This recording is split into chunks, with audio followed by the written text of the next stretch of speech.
ನಮಸ್ಕಾರ ವೀಕ್ಷಕರೇ, ಕನ್ನಡ ಮಾತೃಭೂಮಿ ವಾರ್ತೆಗಳಿಗೆ ಸ್ವಾಗತ. ನಾನು ಸಂತೋಷಿ ಸ್ಯಾತೋರ್ಕರ್. ಮೊದಲಿಗೆ ಹೆಡ್ಲೈನ್ಸ್. ಸಣ್ಣ ನೀರಾವರಿ ಸಚಿವ ಎನ್ಎಸ್ ಬೋಸರಾಜ್ ಹುಟ್ಟುಹಬ್ಬದ ಅಂಗವಾಗಿ ಚೈತನ್ಯ ಸಾಗರ ಅಭಿನಂದನೆ ಗ್ರಂಥ ಲೋಕಾರ್ಪಣೆ. ಕಾಂಗ್ರೆಸ್ಗೆ ಸಂಕಷ್ಟ ಬಂದಾಗಲೆಲ್ಲ ಶಕ್ತಿಯಾಗಿ ಎನ್ಎಸ್ ಬೋಸರಾಜ್ ಕಾರ್ಯ. ಎಚ್.ಕೆ. ಪಾಟೀಲ್ ಬಣ್ಣನೆ.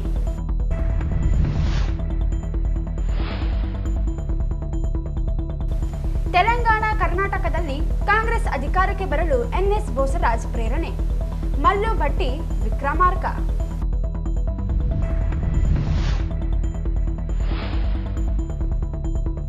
ಗಣಿಗಾರಿಕೆ ಕುರಿತು ರಾಜಕೀಯ ಕಾರಣಕ್ಕೆ ಪತ್ರ ಬರೆದಿಲ್ಲ, ಕ್ರಮಕ್ಕೆ ಮುಖ್ಯಮಂತ್ರಿಗೆ ಪತ್ರ.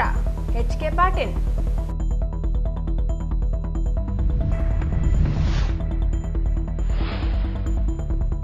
ವಿಶ್ವ ಯೋಗ ದಿನಾಚರಣೆ. ಜಿಲ್ಲಾ ಪಂಚಾಯಿತಿ ಸಿಇಒ ರಾಹುಲ್ ತುಕಾರಾಂ ಪಾಂಡ್ವೆ ಚಾಲನೆ. ನಿತ್ಯವೂ ಯೋಗ ರೂಢಿಸಿಕೊಳ್ಳಲು ಸಲಹೆ.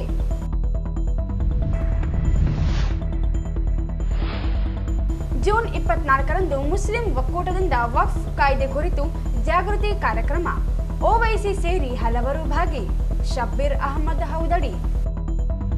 ವಾರ್ತೆಗಳ ವಿವರ. ಕಾಂಗ್ರೆಸ್ ಪಕ್ಷಕ್ಕೆ ಸಂಕಷ್ಟ ಬಂದಾಗಲೆಲ್ಲ ಸಂಘಟನಾತ್ಮಕ ಶಕ್ತಿಯಾಗಿ ಎನ್ಎಸ್ ಬೋಸರಾಜ್ ನೆನಪಾಗುತ್ತಾರೆ. ಸುದೀರ್ಘ ರಾಜಕೀಯ ಜೀವನದಲ್ಲಿ ಎಲ್ಲ ನಾಯಕರ ಸಮನ್ವಯದೊಂದಿಗೆ ಕೆಲಸ ಮಾಡಿ ಕಾರ್ಯನಿರ್ವಹಿಸಿದ ನಾಯಕ ಎನ್ಎಸ್ ಬೋಸರಾಜ್ ಎಂದು ಕಾನೂನು ಸಚಿವ ಎಚ್.ಕೆ. ಪಾಟೀಲ್ ಹೇಳಿದರು. ಅವರಿಂದು ಸಣ್ಣ ನೀರಾವರಿ ಸಚಿವ ಎನ್ಎಸ್ ಬೋಸರಾಜ್ ಅವರ 79ನೇ ಜನ್ಮದಿನದ ಅಂಗವಾಗಿ ಆಯೋಜಿಸಲಾಗಿದ್ದ ಅಭಿನಂದನೆ ಹಾಗೂ ಅಭಿನಂದನಾ ಗ್ರಂಥ ಚೈತನ್ಯ ಸಾಗರ ಅಭಿನಂದನಾ ಗ್ರಂಥ ಬಿಡುಗಡೆಗೊಳಿಸಿ ಮಾತನಾಡಿದರು. ನನ್ನ ತಂದೆಯವರೊಂದಿಗೆ ಆತ್ಮೀಯ ಸಂಬಂಧ ಹೊಂದಿದ್ದು ಪಕ್ಷದ ಹಿರಿಯ ನಾಯಕರುಗಳಾದ ದೇವರಾಜ್ ಅರಸ್, ವೀರಪ್ಪ ಮೊಯ್ಲಿ, ಬಂಗಾರಪ್ಪ, ಎನ್ ಧರ್ಮಸಿಂಗ್, ಮಲ್ಲಿಕಾರ್ಜುನ್ ಖರ್ಗೆ ಸೇರಿದಂತೆ ಎಲ್ಲರೊಂದಿಗೆ ಒಡನಾಟ ಹೊಂದಿದ ಅವರು ಕಾಂಗ್ರೆಸ್ ಪಕ್ಷದ ಜಿಲ್ಲೆ ಸೇರಿ ತೆಲಂಗಾಣದಲ್ಲಿ ಅಧಿಕಾರ ಬರಲು ಕಾರಣೀಭೂತರು ಎಂದರು. 1972-73ನೇ ಸಾಲಿನಿಂದಲೂ ರಾಜಕೀಯದಲ್ಲಿ ಸಕ್ರಿಯವಾಗಿ ಕಾರ್ಯನಿರ್ವಹಿಸಿದವರು ಬೋಸರಾಜ್ ಎಂದರು. ಎಲ್ಲ ನಾಯಕರೊಂದಿಗೆ ವಿಶ್ವಾಸ, ಪ್ರೀತಿಯಿಂದ ಬೆರೆತು ಕೆಲಸ ಮಾಡುವ ನಾಯಕತ್ವದ ಗುಣಗಳು ಮಾದರಿಯಾಗಿದೆ ಎಂದರು. 1969-70 ಕಾಲಘಟ್ಟದಲ್ಲಿ ಇಂಡಿಕೇಟ್ ಕಾಂಗ್ರೆಸ್ ನಾಯಕರ ಹೊರಗೆ ಹೋಗಿ ಸಾರ್ವಜನಿಕರ ಮಧ್ಯೆ ಮಾತನಾಡಲು ಆಗದೇ ಇರುವ ಸಂದರ್ಭದಲ್ಲಿ ಎನ್ಎಸ್ ಬೋಸರಾಜ್ ಪಕ್ಷ ಹೈಕಮಾಂಡಿಗೂ ನೆನಪಾಗುತ್ತಾರೆ. ತೆಲಂಗಾಣದಲ್ಲಿ ಕಾಂಗ್ರೆಸ್ ಸರ್ಕಾರ ಅಧಿಕಾರಕ್ಕೆ ಬರಲು ಕಾರಣವಾಗಿದ್ದರಿಂದಲೇ ಅವರು ಶಾಸಕರಾಗದೇ ಇದ್ದರೂ ಪಕ್ಷದ ವರಿಷ್ಠರು ತ್ಯಾಗ, ವಿಶ್ವಾಸದ ವ್ಯಕ್ತಿಯನ್ನು ಸಚಿವರನ್ನಾಗಿಸಿದ್ದಾರೆ. ಬೆಳಗಿಸಬೇಕಾದ್ರೆ ಅಷ್ಟೇ ಜೋರಾದಂತ ಚಪ್ಪಾಳೆ ತಮ್ಮೆಲ್ಲರ ಕಡೆಯಿಂದ ಬರಲಿ ಅಂತ ಕೇಳ್ಕೊತಾ ಇದ್ದೀನಿ. ಪ್ರೀತಿಪೂರ್ವಕವಾದಂತಹ ಚಪ್ಪಾಳೆಗಳ ಮುಖಾಂತರ ಈ ಒಂದು ಕಾರ್ಯಕ್ರಮದ ಉದ್ಘಾಟನೆಯನ್ನ ನೆರವೇರಿಸಿಕೊಡ್ತಾ ಇದ್ದೀನಿ.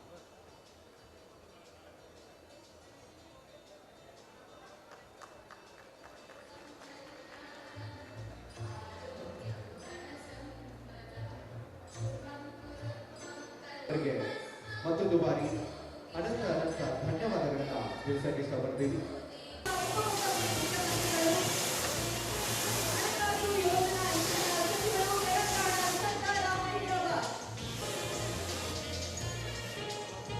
ಪುಸ್ತಕಗಳ ಕೈಪಿಡಿಯನ್ನ ಬಿಡುಗಡೆ ಮಾಡ್ತಾ ಇದ್ದಾರೆ ತೆಲಂಗಾಣ ಸರ್ಕಾರದ ಸನ್ಮಾನ್ಯ ವಿಕ್ರಮಾರ್ಕ ಅವರು.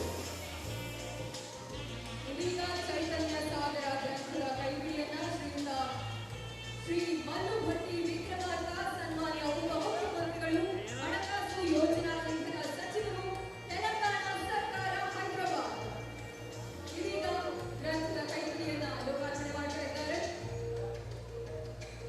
ಈಗ ಚೈತನ್ಯ ಸಾಗರ ಪುಸ್ತಕ ಈ ಒಂದು ಗ್ರಂಥ ಮುಖಾಂತರ ತಾವೆಲ್ಲರೂ ಕೂಡ ಪಿಕ್ಚರ್ಗೆ ತಾವೆಲ್ಲರೂ ಕೂಡ ಭಾಗಿಯಾಗಬೇಕು. ಕೂಡ ಸಾರ್ಥಕತೆಯ ದಾಂಪತ್ಯದ ಬದುಕನ್ನ ಶ್ರೀಯುತ ಎನ್ಎಸ್ ಬೋಸರಾಜ್ ಸರ್ ಅವರು ನಮ್ಮೆಲ್ಲರಿಗೂ ಮಾದರಿಯಾಗುವ ರೀತಿಯಲ್ಲಿ ನಡೆಸಿಕೊಂಡು ಬಂದಿದ್ದಾರೆ. ಈ ರಾಯಚೂರು ಭಾಗದಲ್ಲಿದ್ದಂಥ ಒಂದು ದೊಡ್ಡ ಡಿಸ್ಟ್ರಿಬ್ಯೂಟರಿ 63ನೇ ಡಿಸ್ಟ್ರಿಬ್ಯೂಟರಿಯನ್ನು ನಾನು ವೀಕ್ಷಣೆ ಮಾಡಕ್ಕೆ ಹೋಗಿದ್ದೆ.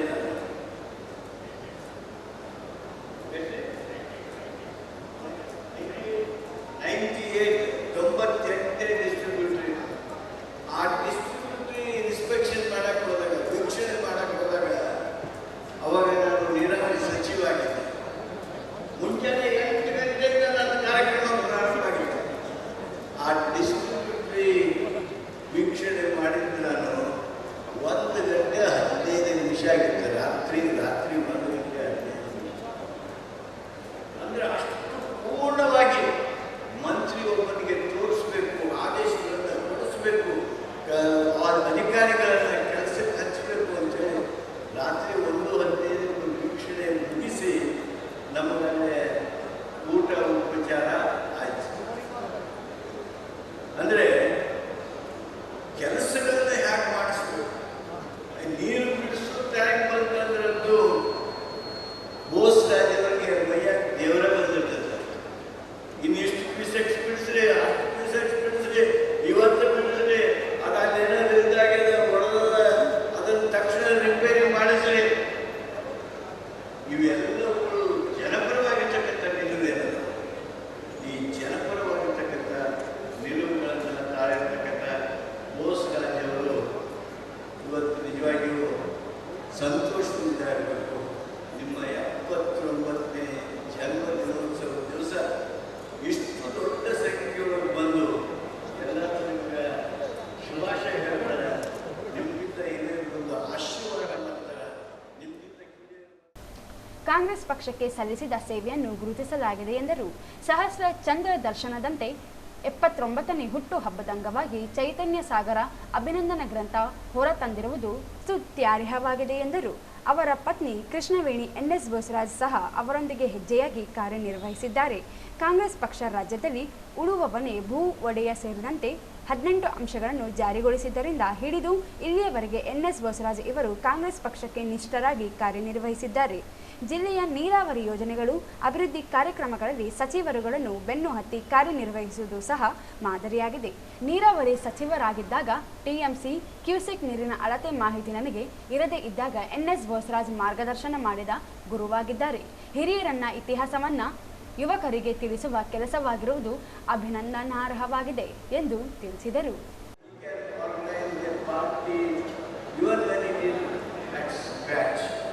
That he has shown by organizing Indicate Congress in this part of our state, and the success of Telangana during his secretaryship has also shown the same result, for which everyone who have associated with him are proud of his achievement in politics.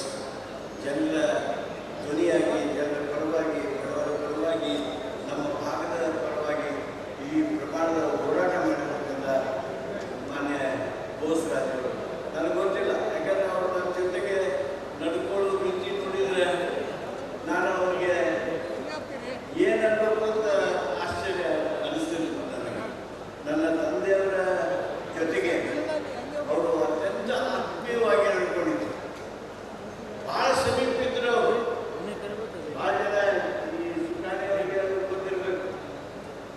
H. Patil Bosaraj ಆಗಿದ್ರು ಅಂದ್ರೆ ಅದು ಸುನಾನಿಯವರಿಗೆ ಕೆಲವು ಹಿರಿಯ ನಾಯಕರ ಅವ್ರಿಗೆ ಆ PV ನಾಯಕರ ಜೊತೆಗಿದ್ದಂಥ ಸಂಪರ್ಕ ಅವೆಲ್ಲದನ್ನ ನಾನಿವತ್ತು ನೆನಪಿಸಿಕೊಂಡಾಗ ಅವತ್ತಿನಿಂದ ಇವತ್ತಿನೊಳಗೆ ಕಾಂಗ್ರೆಸ್ಸಿನ ನಿಷ್ಠೆ ಅವರನ್ನು ತೋರಿಸಿದ್ದಾರೆ.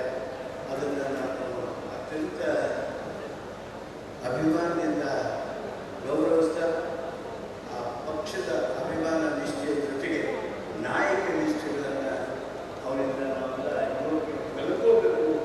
ಆ ರೀತಿಯ ವ್ಯಕ್ತಿತ್ವ ಮಾನ್ಯ ಬೋಸರಾಜ್ ಅದರ ಜೊತೆಗೇ ಜನಪರ ಧ್ವನಿಯಾಗಿರ್ತಕ್ಕಂಥವರು, ಈ ಪ್ರದೇಶದ ಧ್ವನಿಯಾಗಿರ್ತಕ್ಕಂಥವರು, ಈ ಭಾಗದ ಜನರ ನೋವು ನಿಲುವುಗಳಿಗೆ ಸದಾ ಸ್ಪಂದಿಸುವವರು, ಕಾಂಗ್ರೆಸ್ ಅನ್ನು ಗಟ್ಟಿಗೊಳಿಸಿದವರು ಮಾನ್ಯ ಬೋಸರಾಜ್ ಅವರು.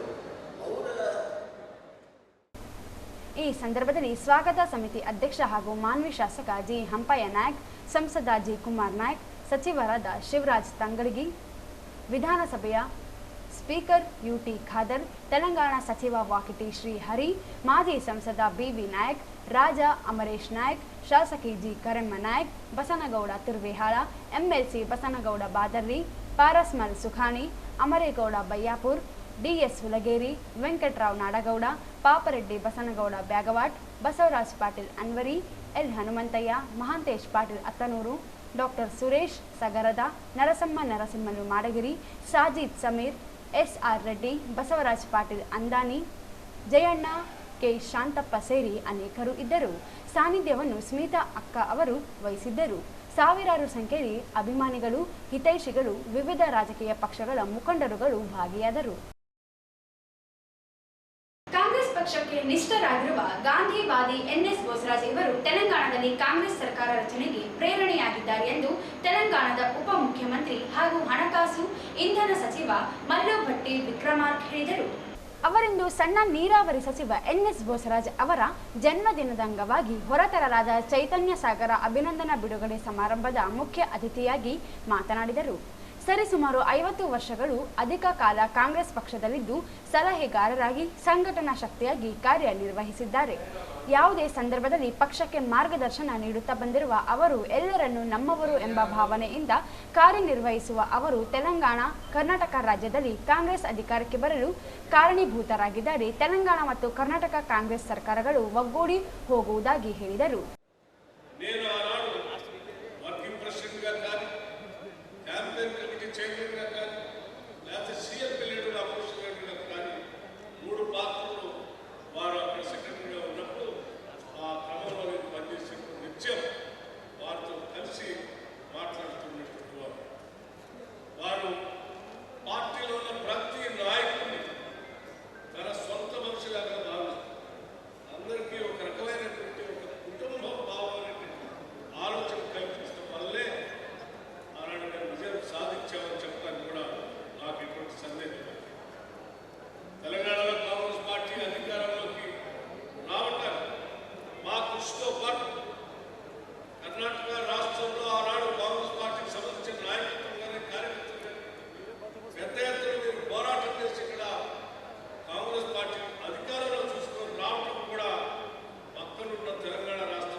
ಹಿರಿಯ ನಾಯಕರಾದ ಎನ್ಎಸ್ ಬೋಸರಾಜ್ ಹುಟ್ಟುಹಬ್ಬದ ಅಂಗವಾಗಿ ಚೈತನ್ಯ ಸಾಗರ ಅಭಿನಂದನಾ ಗ್ರಂಥ ಹೊರತರುತ್ತಿರುವುದು ಅವರ ಅಭಿಮಾನಕ್ಕೆ ಸಾಕ್ಷಿಯಾಗಿದೆ.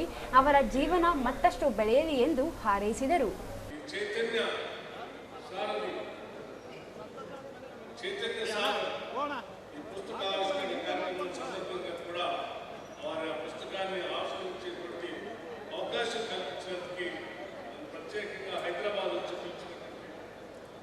బోసరాజు గారి మిత్ర మండలి అందరికీ కూడా నా హృదయపూర్వకమైనటువంటి ధన్యవాదాలు తెలియజేస్తూ వారు ఇంకా మరెన్నో ఇటువంటి జన్మదినాలు జరుపుకోవాలని వారి ద్వారా కేవలం కర్ణాటకలోనే కాదు దేశంలో అనేక ప్రాంతాల్లో కాంగ్రెస్ పార్టీకి పెద్ద ఎత్తున మేలు జరగాలని చెప్పి నేను మనస్ఫూర్తిగా కోరుకుంటూ మరొకసారి నా హృదయపూర్వకమైనటువంటి అభినందనలు తెలియజేస్తూ నాతోనే కాకుండా నేను వచ్చేటప్పుడు మా రాష్ట్ర ముఖ్యమంత్రి రేవంత్ రెడ్డి గారు కూడా మాట్లాడారు. రాష్ట్ర ప్రభుత్వం తరఫు నుంచి ముఖ్యమంత్రి రేవంత్ రెడ్డి గారి తరఫు నుంచి యావత్ తెలంగాణ రాష్ట్ర కాంగ్రెస్ తరఫు నుంచి వారికి నేను మనస్ఫూర్తిగా జన్మదిన శుభాకాంక్షలు తెలియజేయమని చెప్పి వారంతా చెప్పడం నేను వారందరి తరఫున వచ్చి ఈరోజు ఈ జన్మదిన కార్యక్రమంలో పాల్గొంచుకున్నారు. వారందరి తరఫున మరొకసారి వారికి జన్మదిన శుభాకాంక్షలు తెలియజేస్తూ ಗಣಿ ವಿಚಾರವಾಗಿ ಸಿಎಂಗೆ ಬರೆದ ಪತ್ರ ರಾಜಕೀಯ ಪತ್ರವಲ್ಲ, ಅದು ರಾಜ್ಯದ ಜನರ ಹಿತದೃಷ್ಟಿಯಿಂದ ಬರೆದ ಪತ್ರವಾಗಿದೆ ಎಂದು ಕಾನೂನು ಮತ್ತು ಸಂಸದೀಯ ವ್ಯವಹಾರಗಳ ಹಾಗೂ ಪ್ರವಾಸೋದ್ಯಮ ಸಚಿವ ಎಚ್.ಕೆ. ಪಾಟೀಲ್ ಹೇಳಿದರು. ಅವರಂದು ನಗರದ ಕೃಷಿ ವಿಜ್ಞಾನಗಳ ವಿಶ್ವವಿದ್ಯಾಲಯದಲ್ಲಿ ಭೇಟಿಯಾದ ಮಾಧ್ಯಮಗಳೊಂದಿಗೆ ಮಾತನಾಡಿ, ಗಣಿ ವಿಚಾರವಾಗಿ ಸಿಎಂ ಅವರಿಗೆ ಪತ್ರವನ್ನು ಬರೆದಿರುವ ಹಿಂದೆ ಉದ್ದೇಶವೇನಿಲ್ಲ, ರಾಜಕೀಯ ಕಾರಣಕ್ಕಾಗಿಯೇ ಅಥವಾ ಇನ್ಯಾವುದೋ ವೈಯಕ್ತಿಕ ಕಾರಣಕ್ಕೆ ಪತ್ರ ಬರೆದಿಲ್ಲ, ಜನಹಿತಕ್ಕಾಗಿ ಪತ್ರ ಬರೆಯಲಾಗಿದೆ ಎಂದು ತಿಳಿಸಿದರು. ಅಕ್ರಮ ಗಣಿಗಾರಿಕೆಯಿಂದ ರಾಜ್ಯಕ್ಕೆ ಸುಮಾರು 1.40 ಲಕ್ಷ ಕೋಟಿ ರೂಪಾಯಿಗಳಷ್ಟು ಆರ್ಥಿಕ ನಷ್ಟವಾಗಿದೆ. 2017-18ರಲ್ಲಿ ಅಂದು ನನ್ನ ಅಧ್ಯಕ್ಷತೆಯಲ್ಲಿಯೇ ಸಂಪುಟ ಉಪಸಮಿತಿ ಈ ಅಕ್ರಮಗಳನ್ನು ಬಹಿರಂಗಪಡಿಸಿತ್ತು.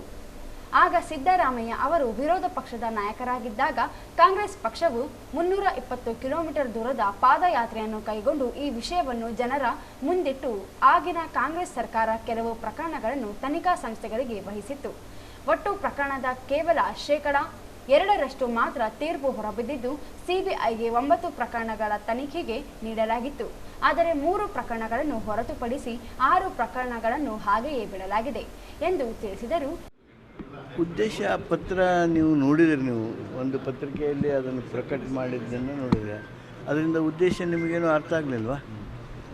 ನಾನು ಏನು ಮಾಡಬೇಕು ಅನ್ನೋದನ್ನು ಸಹಿತ ಮಾನ್ಯ ಮುಖ್ಯಮಂತ್ರಿಗಳ ಗಮನಕ್ಕೆ ತಂದಿದ್ದೀನಿ.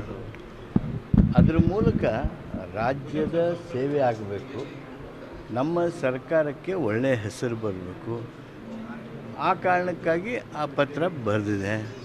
ಆ ಪತ್ರ ರಾಜಕೀಯ ಪತ್ರವಲ್ಲ, ಆ ಪತ್ರ ರಾಜ್ಯದ ಹಿತದೃಷ್ಟಿಯಿಂದ, ನಮ್ಮ ಜನರ ಹಿತದೃಷ್ಟಿಯಿಂದ ಬರೆದಿರ್ತಕ್ಕಂಥ ಪತ್ರ. ಆ ಪತ್ರದಂತೆ ಮಾನ್ಯ ಮುಖ್ಯಮಂತ್ರಿಗಳಿಗೆ ನಾನು ಆ ಪತ್ರ ಈಗಾಗಲೇ ತೋರಿಸಿದ್ದೇನೆ. ಅವರು ಆ ವಿಷಯವನ್ನೇ ಗಂಭೀರವಾಗಿ ತೆಗೆದುಕೊಂಡಿದ್ದಾರೆ. ಎಲ್ಲೋ ಒಂದು ಕಡೆ ಅಕ್ರಮ ದಾಖಲೆಗಳು ಏನಾದರೂ ನಾಶ ಆಗ್ತಾ ಇದೆ ಅನ್ನೋ ಅನುಮಾನ ಆಗಬಾರ್ದು ಅನ್ನುವಂಥ ಉದ್ದೇಶದಿಂದನೇ ನಾನು ಆ ಎಚ್ಚರಿಕೆ ಮಾತನ್ನು ಆಡಳಿತಕ್ಕೆ, ಇಲಾಖೆಯವರಿಗೆ ಕೊಟ್ಟಿದ್ದೇನೆ. ಒಬ್ಬೊಬ್ಬರು ಕೇಳಿ ಹೇಳ್ತೀನಿ. ಸಿಎಂ ಸೇರಿದಂತೆ ತಾವು ಕೂಡ ಪಾದಯಾತ್ರೆಯಲ್ಲಿ ಭಾಗವಹಿಸಿದ್ರಿ, ಈ ಪತ್ರ ಬರೆದಿದ್ರಿ ಸರ್, ಈಗ ನಿಮ್ಮದೇ ಸರ್ಕಾರ ಇದೆ. ಅಲ್ಲದೆ ನಾನು ಅದಕ್ಕೆ ನೋಡ್ರಿ, ಪೂರ್ಣ ನೀವು ತಿಳ್ಕೊಂಡು ನೀವು ಹೇಳಿದ್ರೆ ಅಡ್ಡಿಲ್ಲ. ನಾವು 15 ವರ್ಷದಿಂದ ಪಾದಯಾತ್ರೆ ಮಾಡಿದ್ವಿ. ಅದು ಇಷ್ಟು ವರ್ಷ ಆದಮೇಲೂ ನಾವು ಮತ್ತು 2013ರಿಂದ 18ರೊಳಗೆ ಕ್ಯಾಬಿನೆಟ್ ಸಬ್ ಕಮಿಟಿ ಮಾಡಿದರು ಮಾನ್ಯ ಸಿದ್ದರಾಮಯ್ಯನವರು. ಕ್ಯಾಬಿನೆಟ್ ಸಬ್ ಕಮಿಟಿಯೊಳಗೆ ಹಾನಿ ಯಾವ ಪ್ರಮಾಣದ್ದು ಲೋಕಾಯುಕ್ತರು ಏನು ಮಾಡಿದ್ರಲ್ಲ ಅದು ಅಲ್ಲದೆ ಅದರ ಮುಂದಿನ ಅವಧಿಯೊಳಗೆ ಹಾನಿ ಯಾವ ಪ್ರಮಾಣದ್ದು ಅನ್ನೋದನ್ನು ಸಹಿತ ನಾವು ಎತ್ತಿ ತೋರಿಸಿದ್ವಿ. ಅಷ್ಟೆಲ್ಲ ಆಗಿನೂ 12,000ಕ್ಕೂ ಹೆಚ್ಚು ಪ್ರಕರಣಗಳು ದಾಖಲೆ ಆಗಿದ್ದರೆ ಅದರೊಳಗೆ 7% ಮಾತ್ರ ಇವತ್ತು ತನಿಖೆ ಆಗಿವೆ. ಅದರಲ್ಲಿ 2% ಮಾತ್ರ 7%ದೊಳಗೆ 2%, ಅಂದರೆ ಟೋಟಲ್ ಹಿಂದೆ ವಿರೋಧ ಪಕ್ಷದ ನಾಯಕನಾಗಿದ್ದ ಸಂದರ್ಭದಲ್ಲಿ ನನಗೆ ನೀರಾವರಿಯಲ್ಲಿ ಟಿಎಂಸಿ ಕ್ಯೂಸೆಕ್ ಎಂದರೇನು ಎಂದು ಸಹ ತಿಳಿದಿರಲಿಲ್ಲ. ಆಗ ನನಗೆ ನೀರಾವರಿ ಇಲಾಖೆಯ ಬಗ್ಗೆ ಎನ್ಎಸ್ ಬೋಸರಾಜ್ ಅವರು ವಿಶೇಷವಾದ ಮಾರ್ಗದರ್ಶನ ನೀಡಿದ್ದಾರೆ ಎಂದರು. ರಾಜ್ಯದ ಸೇವೆಗಾಗಿ ಸರ್ಕಾರ ಕೆಲಸ ಮಾಡುತ್ತಿದೆ, ಸರ್ಕಾರಕ್ಕೆ ಒಳ್ಳೆಯ ಹೆಸರಿದೆ. ಟಿಎಂಸಿ ಅಂದ್ರೆ ನನಗೆ ಗೊತ್ತಿರಲಿಲ್ಲ, ನೀರಾವರಿಯೊಳಗೆ ಕ್ಯೂಸೆಕ್ಸ್ ಅಂದ್ರೆ ಗೊತ್ತಿರಲಿಲ್ಲ. ಆ ಟೈಮ್ನೊಳಗೆ ರಾಯಚೂರು ಮಾಧ್ಯಮದವರು ಹಾಗೂ ಬೋಸರಾಜರು ನನಗೆ ವಿಶೇಷ ಮಾರ್ಗದರ್ಶನ ಮಾಡಿದ್ದಾರೆ. ಅದಕ್ಕೆ even any interstate disputes I was to take inputs from Raichur press. ಅದಕ್ಕೆ ಬೋಸರಾಜರು ಹೇಳಿದರು, ಆರಾಮ್ ಕುಂತ್ಕೊಂಡು ಮಾತಾಡೋಣ, ಅವಸರದಾಗಿ ಯಾವುದೋ ಒಂದ ಕೇಳಿ ಬಿಡಬೇಡ್ರಿ ಅಂತ ಹೇಳಿದ್ರು. ಆದರೆ ಈಗ 1 ನಿಮಿಷದ ಈಗ ಕೇಳ್ರಿ, ಆಮೇಲೆ ಆ ಕಾರ್ಯಕ್ರಮವನ್ನು ಕೆಲವು ಹೊತ್ತು ಕೊಡೋಣ. ಈ ಸಂದರ್ಭದಲ್ಲಿ ಸಚಿವ ಎನ್ಎಸ್ ಬೋಸರಾಜ್, ಸಂಸದ ಜಿ. ಕುಮಾರ್ ನಾಯ್ಕ್ ಸೇರಿದಂತೆ ಇತರರು ಇದ್ದರು. 11ನೇ ಅಂತಾರಾಷ್ಟ್ರೀಯ ಯೋಗ ದಿನಾಚರಣೆಯ ಅಂಗವಾಗಿ ನಗರದ ಮಹಾತ್ಮ ಗಾಂಧಿ ಜಿಲ್ಲಾ ಕ್ರೀಡಾಂಗಣದಲ್ಲಿ ಸಾಮೂಹಿಕ ಯೋಗ ಮಾಡುವ ಮೂಲಕ ಯೋಗ ದಿನಾಚರಣೆಯನ್ನು ಆಚರಿಸಲಾಯಿತು. ನಗರದ ಮಹಾತ್ಮ ಗಾಂಧಿ ಜಿಲ್ಲಾ ಕ್ರೀಡಾಂಗಣದಲ್ಲಿ ಜಿಲ್ಲಾಡಳಿತ, ಜಿಲ್ಲಾ ಪಂಚಾಯಿತಿ, ಆಯುಷ್ ಇಲಾಖೆ, ಯುವ ಸಬಲೀಕರಣ ಮತ್ತು ಕ್ರೀಡಾ ಇಲಾಖೆ ಆಶ್ರಯದಲ್ಲಿ 11ನೇ ವಿಶ್ವ ಯೋಗ ದಿನಾಚರಣೆಗೆ ಜಿಲ್ಲಾ ಪಂಚಾಯಿತಿ ಸಿಇಒ ರಾಹುಲ್ ತುಕಾರಾಂ ಪಾಂಡ್ವೆ ಅವರು ಸಸಿಗೆ ನೀರು ಹಾಕುವ ಮೂಲಕ ಚಾಲನೆ ನೀಡಿದರು. ಕಾರ್ಯಕ್ರಮದಲ್ಲಿ ಯೋಗ ಶಿಕ್ಷಕರು ವಿದ್ಯಾರ್ಥಿಗಳಿಗೆ ಹಾಗೂ ಸಾರ್ವಜನಿಕರಿಗೆ ವಿವಿಧ ಆಸನಗಳಾದ ವಕ್ರಾಸನ, ಮಕರಾಸನ, ಭುಜಂಗಾಸನ, ಶಲಭಾಸನ, ಸೇತು ಬಂಧಾಸನ, ಹರ್ದ ಹಾಲಾಸನ, ವೃಕ್ಷಾಸನ, ಪಾದ ಹಸ್ತಾಸನ, ಶಶಾಂಕಾಸನ, ಉತ್ತಾನ, ಮಂಡೂಕಾಸನ, ತಾಡಾಸನ, ತಿಕ್ರೋನಾಸನ, ಭದ್ರಾಸನ, ಪವನ ಮುಕ್ತಾಸನ, ಶವಾಸನ, ವಜ್ರಾಸನ, ಉಷ್ಪಾಸನ, ಅರ್ಧ ಉಷ್ಪಾಸನ, ಪವನ ಮುಕ್ತಾಸನ, ಶವಾಸದ ಮಾಡಿಸಿದರು.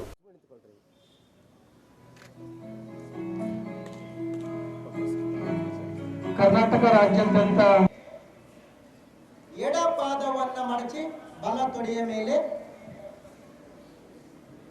ನೇರವಾಗಿ ಕೂತ್ಕೊಳ್ತೀರಿ. ಬೆನ್ನು ನೇರವಾಗಿರಲಿ. ಎರಡೂ ಕೈಗಳನ್ನ ನೇರವಾಗಿ ಮಾಡಿ ನಿಧಾನವಾಗಿ ಪರ್ವತಾಸನ ಸ್ಥಿತಿಗೆ ಬರ್ತೀರಿ. ಹಾಗೆ ನಮಸ್ಕಾರ ಮುದ್ರೆ ನಮಸ್ಕಾರ ಸ್ಥಿತಿಯಲ್ಲಿ ಬರ್ತೀರಿ. ಪ್ರತಿಯೊಬ್ಬರು ನಮಸ್ಕಾರ ಸ್ಥಿತಿಯಲ್ಲಿ ಇರಬೇಕು. 3 ಸಾರಿ ಓಂಕಾರ ಮತ್ತು ಯೋಗ ದಿನಾಚರಣೆಯ ಪ್ರಾರ್ಥನೆ ಪ್ರತಿಯೊಬ್ಬರು. ಸಂಗಚದ್ವಂ ಸಂವದದ್ವಂ ನಿಮ್ಮ ಪಕ್ಕಕ್ಕೆ ಇಟ್ಕೊಳ್ತೀರಿ. ನಿಮ್ಮ ಕತ್ತನ್ನ ನೇರವಾಗಿ ಇಟ್ಕೊಳ್ಳಿ. ನಿಮ್ಮ ಕತ್ತನ್ನ ಹಾಗೆ ಮುಂದಕ್ಕೆ ಹಾಗೆ ಮುಂದಕ್ಕೆ ಹಾಗೆ ಮುಂದಕ್ಕೆ ಹಾಗೆ ಮುಂದಕ್ಕೆ ಭುಜದ ಕೀಲುಗಳನ್ನ ಸಡಿಲಗೊಳಿಸುವಂತ ಸೂಕ್ಷ್ಮ ವ್ಯಾಯಾಮ. Anticlockwise opposite side. ಹಾಗೆ ಎರಡೂ ಅಂಗೈಗಳು ಒಂದಕ್ಕೊಂದು ಮುಖ ಮಾಡಿರಬೇಕು. ಉಸಿರನ್ನ ತೆಗೆದುಕೊಳ್ಳುತ್ತಾ ನಿಧಾನವಾಗಿ ಹಾಗೆ ತೆಗೆದುಕೊಳ್ಳಿ. ಸೊಂಟ ಮಾತ್ರ ತಿರ್ಸಬೇಕು, ಕಾಲು ತಿರ್ಸಬಾರ್ದು. ಈ ವೇಳೆ ಗಣ್ಯರು, ವಿದ್ಯಾರ್ಥಿಗಳು, ಯೋಗ ಸಂಸ್ಥೆಗಳ ಮುಖಂಡರು, ಸಾರ್ವಜನಿಕರು ಯೋಗ ಅಭ್ಯಾಸ ಮಾಡಿದರು. ನಂತರ ಯೋಗ ಸ್ಪರ್ಧೆಯಲ್ಲಿ ವಿಜೇತರಿಗೆ ಪ್ರಮಾಣ ಪತ್ರ ವಿತರಿಸಲಾಯಿತು. ಈ ಸಂದರ್ಭದಲ್ಲಿ ಜಿಲ್ಲಾ ಆಯುಷ್ ಇಲಾಖೆಯ ಅಧಿಕಾರಿ ಡಾಕ್ಟರ್ ಶಂಕರಗೌಡ ಎಸ್ ಪಾಟೀಲ್, ಯುವ ಸಬಲೀಕರಣ ಮತ್ತು ಕ್ರೀಡಾ ಇಲಾಖೆಯ ಸಹಾಯಕ ನಿರ್ದೇಶಕ ಈರೇಶ್ ನಾಯಕ್, ಪ್ರಜಾಪೀಠ ಬ್ರಹ್ಮಕುಮಾರಿ ಈಶ್ವರಿಯ ವಿಶ್ವವಿದ್ಯಾಲಯದ ಮುಖ್ಯಸ್ಥೆ ಸ್ಮಿತಾ ಅಕ್ಕನವರು, ಯೋಗ ಶಿಕ್ಷಕ ತಿಮ್ಮಪ್ಪ ವಡ್ಡಿಪಲ್ಲಿ, ಯೋಗ ನ್ಯಾಚುರೋಪತಿ ವೈದ್ಯಾಧಿಕಾರಿ ಡಾಕ್ಟರ್ ಪೂಜಾ ಭಾಗವಹಿಸಿದ್ದರು.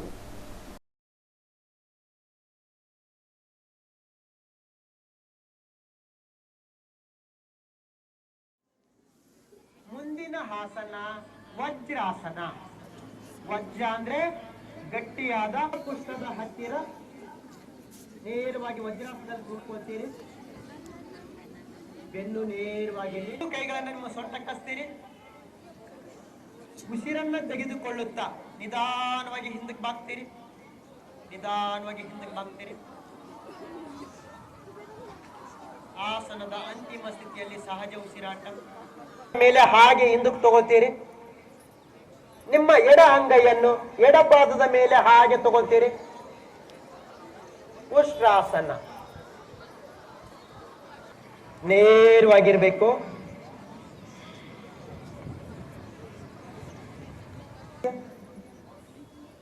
ಉಸಿರು ಬಿಡುತ್ತಾ ನಿಧಾನವಾಗಿ ಮುಂದಕ್ಕೆ ಬಾಗ್ತೀರಿ. ಹಾಗೆ ನಿಮ್ಮ ಕೈಯನ್ನ ನೆಲಕ್ಕೆ ತಾಗಿಸಿ, ಹಣೆಯನ್ನ ನೆಲಕ್ಕೆ ತಾಗಿಸಿ.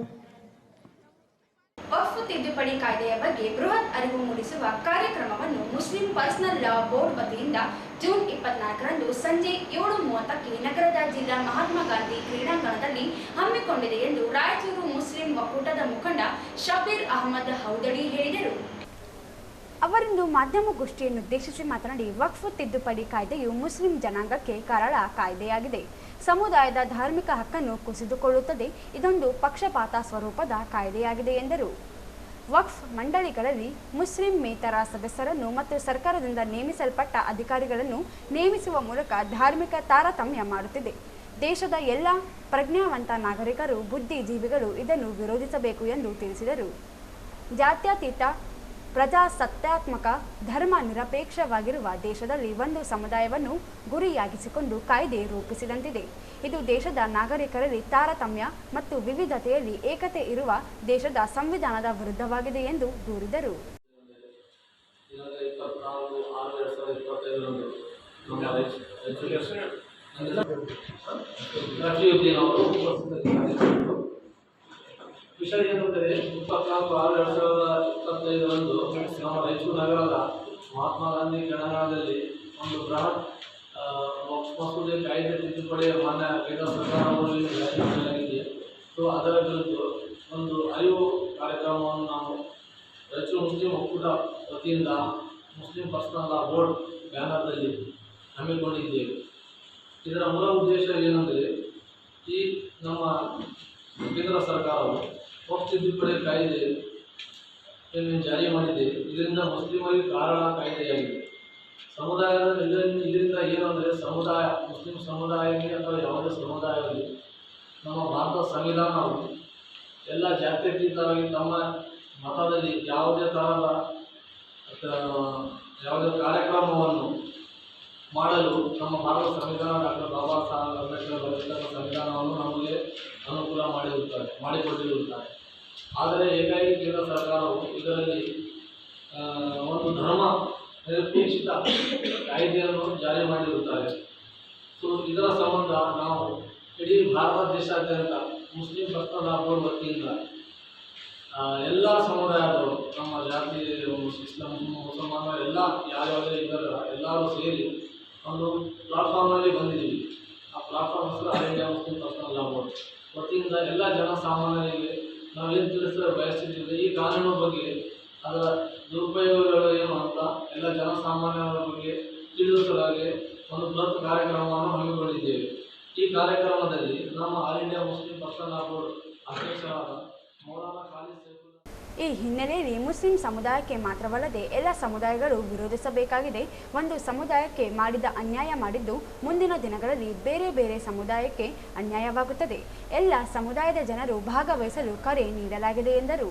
ಈ ಕಾರ್ಯಕ್ರಮಕ್ಕೆ all India Muslim personal law board ಅಧ್ಯಕ್ಷ ಮೌಲಾನಾ ಖಾಲಿದ್ ಸೈಫುಲ್ಲಾ ರಹೀಮನಿ, ವಕ್ಫ್ ಬೋರ್ಡ್ ಅಧ್ಯಕ್ಷ ಸೈಯದ್ ಅಲಿ ಹುಸೈನಿ, ಹೈದರಾಬಾದ್ ಸಂಸದ ಓವೈಸಿ ಬ್ಯಾರಿಸ್ಟರ್ ಅಸಾದುದ್ದೀನ್, ಹಮೀದ್ ಮೊಹಮ್ಮದ್ ಖಾನ್, ಹೈದರಾಬಾದ್ ಸ್ವಾತಂತ್ರ್ಯ ಪತ್ರಕರ್ತ ಹಾಗೂ ಸಾಮಾಜಿಕ ಕಾರ್ಯಕರ್ತ ಶಿವ್ ಸುಂದರ್ ಆಗಮಿಸಲಿದ್ದಾರೆ ಎಂದು ತಿಳಿಸಿದರು. ಈ ಸಂದರ್ಭದಲ್ಲಿ ಅಸಿನ್ ಅಖ್ತರ್, ಖಾಜಾ ಅಸ್ಲಂ, ಮುರ್ಷಿದ್ ಜಾನಿ, ಮೊಹಮ್ಮದ್ ವಚನ ವಾಲಿ, ಮೊಹಮ್ಮದ್ ಹಫೀಜ್ ನಿಜಾಮುದ್ದೀನ್, ಮೌಲಾನಾ ಅಬ್ದುಲ್ ಲತೀಫ್, ಮೊಹಮ್ಮದ್ ಏಜಾಜ್ ಅಲಿ, ಶಹಬಾಸ್ ಖಾನ್ ಸೇರಿದಂತೆ ಅನೇಕರು ಇದ್ದರು.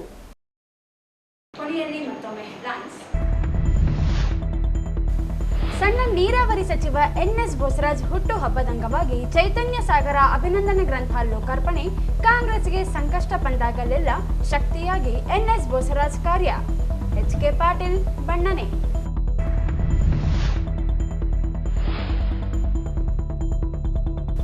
ತೆಲಂಗಾಣ ಕರ್ನಾಟಕದಲ್ಲಿ ಕಾಂಗ್ರೆಸ್ ಅಧಿಕಾರಕ್ಕೆ ಬರಲು ಎನ್ಎಸ್ ಬೋಸರಾಜ್ ಪ್ರೇರಣೆ.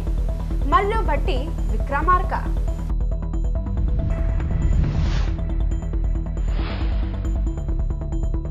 ಗಣಿಗಾರಿಕೆ ಕುರಿತು ರಾಜಕೀಯ ಕಾರಣಕ್ಕೆ ಪತ್ರ ಬರೆದಿಲ್ಲ, ಕ್ರಮಕ್ಕೆ ಮುಖ್ಯಮಂತ್ರಿಗೆ ಪತ್ರ. ಎಚ್ಕೆ ಪಾಟೀಲ್.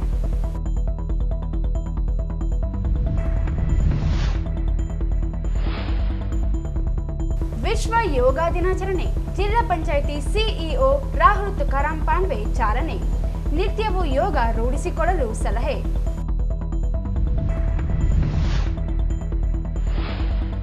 ಜೂನ್ 24ರಂದು ಮುಸ್ಲಿಂ ಒಕ್ಕೂಟದಿಂದ ವಕ್ಫ್ ಕಾಯ್ದೆ ಕುರಿತು ಜಾಗೃತಿ ಕಾರ್ಯಕ್ರಮ. ಓವೈಸಿ ಸೇರಿ ಹಲವರು ಭಾಗಿ. ಶಬ್ಬೀರ್ ಅಹಮದ್ ಹೌದಡಿ. ಇಲ್ಲಿಗೆ ವಾರ್ತೆಗಳ ಪ್ರಸಾರ ಮುಕ್ತಾಯವಾಯಿತು. ಮುಂದಿನ ವಾರ್ತೆಗಳೊಂದಿಗೆ ಮತ್ತೆ ಭೇಟಿಯಾಗೋಣ. ವಂದನೆಗಳು.